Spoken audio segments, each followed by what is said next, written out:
यहाँ कुछ महिलाएं हैं जो सिलाई बुनाई का कार्य कर रही हैं, उनसे जानते हैं कि वो क्या माहौल देख रही हैं देश के अंदर। क्या नाम है आपका? मेरा नाम मधुबाला है। मधुबाला जी, क्या माहौल देख रही हैं इस बार का? इस बार का माहौल तो भैया यही है कि जैसे कि मोदी जी इतना ठीक है, वो रोड बना रहे हैं, लेकिन महंगाई बहुत तेज़ी से बढ़ाए हैं।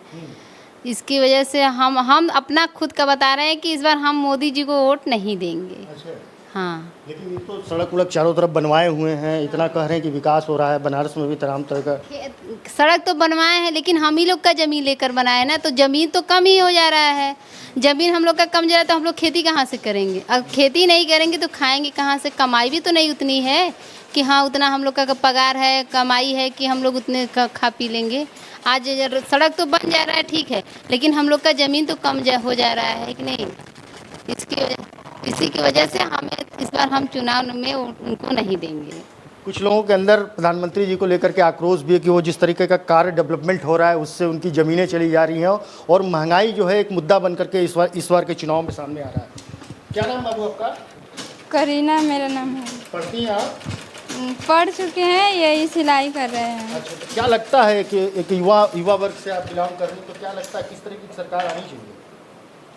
सरकार तो इस समय जो है तो ऐसे ही है, जैसे इतना महंगाई है कि पापा हम लोग के हैं मजदूरी करते हैं। अब मजदूरी में वो जो पॉलोन वाला काम करते हैं उसमें भी कम पैसा आने लगा है, और खेती में भी महंगाई है, इतना महंगा है कि ना खा रहे हैं आदमी, और इतना ज़्यादा बीमारी हो रहा है कि न हरी सब्जी हम लोग खा पा रहे हैं कि उतना पैसा हो तो हम लोग हरी सब्जी। सरकार जो राशन वगैरह दे रही थी, अभी राशन फ्री में राशन दे रही है, आयुष्मान कार्ड बना हुआ है, तो इन सबों का लाभ वगैरह मिला है कि नहीं?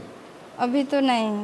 क्यों नहीं, हम मतलब अब हम लोग का जैसे बना ही नहीं। और लोग भी हमारे साथ में उनसे बातचीत करते हैं कि उनका क्या क्या लगता है भैया किस तरीके की सरकार देगी? हाँ सर, हम तो मोदी जी को तो हम एकदम सपोर्ट नहीं करना चाहते हैं, क्योंकि बेरोज़गारी को तो देखा ही जा रहा है, और फिर महंगाई तो इतनी तेज़ बढ़ी कि कोई बात ही नहीं। अगर वो एक वैकेंसी को निकाल रहे हैं तो उसको अगर ऑनलाइन पेपर हो रहा है तो कंप्यूटर हैक हो जा रहा है, यदि ऑफलाइन पेपर हो तो पेपर लीक हो जा रहा है, तो बच्चे कहाँ जाएंगे? अभी तो मैं युवा हूँ, मैं पढ़ रहा हूँ, BA थर्ड ईयर का स्टूडेंट हूँ, लेकिन अभी से देखकर मेरा मन हो रहा है कि ना मैं पढ़ाई छोड़ दूँ।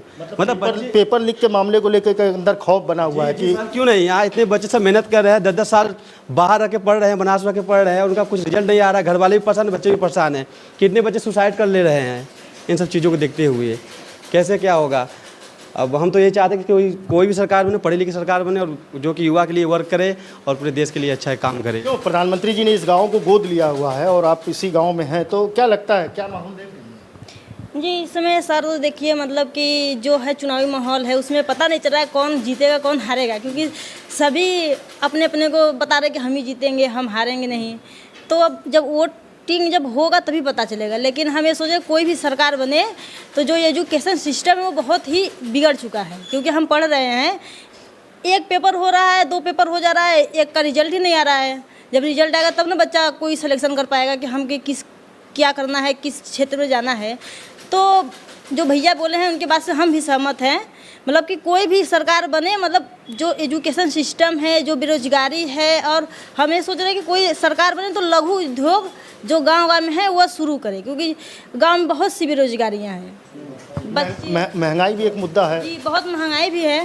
महंगाई है, उसके अनुसार राशन भी मिल रहा है, तो राशन और गैस दे तो रहे हैं, लेकिन उससे अधिक कहीं ले रहे हैं हम लोगों से। तो अब फ्री के देकर क्या करेंगे जब उसमें अधिक ले रहे हैं।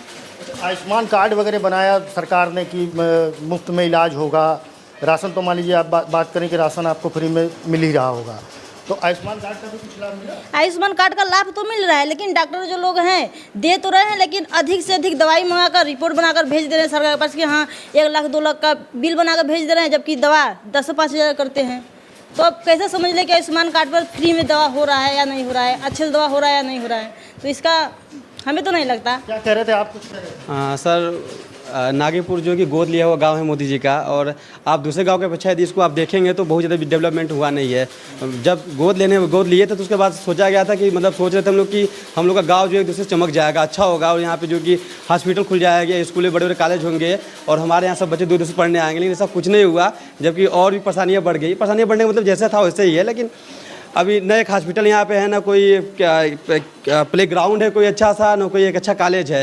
यहाँ की जो लड़कियाँ हैं या जो लड़के हैं दूर दूर पढ़ने जाते हैं, 2-4 किलोमीटर दूर जाते हैं हॉस्पिटल। कोई महिला प्रेग्नेंट रहती है तो ज़्यादा जाते ही बच्चा डिलीवर हो जाता है। मैं एम्बुलेंस ड्राइविंग करता हूँ, लेकिन मेरे साथ ऐसा हुआ घटना 2 बार कि बच्चा जो कि एम्बुलेंस में ही डिलीवर हो गया और बच्चे दोनों एक्सपायर कर गए तुरंत एकदम, समझ जाइए। और मैं उसको लेकर जा रहा था हॉस्पिटल के लिए। तो हम लोग सोचते थे कि अगर मोदी जी अगर इस गांव को गोद ले रहे हैं तो इसमें कोई बड़ा हॉस्पिटल होगा जो कि सुविधाजनक होगा लोगों के लिए, लेकिन ऐसा कुछ नहीं हुआ अभी तक। विकास की बात जो की जा रही है वो शायद अभी जो ग्राउंड लेवल पे हम लोग देख रहे हैं वो शहरों तक सिमट करके रह गया है, क्योंकि गांव के लोग जो है कह रहे हैं कि उनके गांव का विकास नहीं हो पाया। आखिरी बार आपके पास आएंगे तो क्या लगता है कि कुछ परिवर्तन देखने को लग रहा है क्या? जी भैया मैं समझी नहीं। मतलब क्या लग रहा है कि सरकार में परिवर्तन देख रही है? मोदी जी तो कह रहे हैं कि 400 पार का नारा है उनका। मोदी जी तो हर बार यही बोलते हैं, करते हैं क्या, जैसे राशन के लिए ही भैया बोलते हैं ना कि हम आप सबको 5 किलो देते हैं, लेकिन जब राशन लेने जाए तो वहाँ कोटा वाला बस कार्ड अपना दिखाता तो है वजन, लेकिन घर पे लाते हैं तो 1 किलो 1.5 किलो वजन कम ही आता है। क्यों आता है कम? आप लोग तो राशन दे रहे हैं ना, लेकिन राशन में कमी आ रहा है। 10 किलो गेहूँ है जिसका तो उसका 9 किलो आएगा। हम रोज जैसे आते हैं लेकर, हम लोग तो पिसाने के लिए जाता है आटा, लेकिन उतना आटा नहीं आता है। चुनावी संग्राम जो है उसकी झलक आपको शहर में जरूर देखने को मिल जाती है, क्योंकि वोटरों को लुभाने के लिए तमाम रैलियां और जनसभा और रोड शो किया जाता है। लेकिन किसी भी पार्टी के द्वारा शायद किसी गांव में जाकर के ग्राउंड लेवल पे नहीं चेक किया जा रहा है कि विकास आखिर कहां तक पहुंचा हुआ है। प्रभा साक्षी के लिए वाराणसी से अमित मुखर्जी। अगर आप भी लेना चाहते हैं देश दुनिया की तमाम जानकारी तो आज ही सब्सक्राइब करें हमारे चैनल को। साथ ही नीचे दिए बेल आइकन को जरूर दबाएं ताकि हर अपडेट आप तक पहुंच सके।